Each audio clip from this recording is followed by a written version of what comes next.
রুহুল মা আনি ও সুনানে আবু দাউদ শরীফে বর্ণিত আছে, হযরত আবু দারদা রাদিয়াল্লাহু তাআলা আনহু থেকে বর্ণিত, রাসূলুল্লাহ সাল্লাল্লাহু আলাইহি ওয়াসাল্লাম বলিয়াছেন, যে ব্যক্তি সকাল সন্ধ্যায় ৭ বার এই দোয়াটি পড়বে,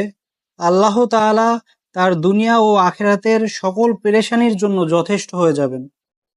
দোয়াটি হচ্ছে, হাসবিয়াল্লাহু লা ইলাহা ইল্লা হুয়া আলাইহি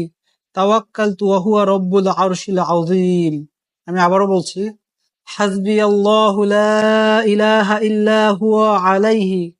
তাওয়াক্কালতু ওয়া হুয়া রব্বুল আরশিল আযীম। রুহুল মা আনি ও সুনানে আবু দাউদ শরীফে বর্ণিত আছে, হযরত আবু দারদা রাদিয়াল্লাহু তাআলা আনহু থেকে বর্ণিত, রাসূলুল্লাহ সাল্লাল্লাহু আলাইহি ওয়াসাল্লাম বলিয়াছেন, যে ব্যক্তি সকাল সন্ধ্যায় ৭ বার এই দোয়াটি পড়বে,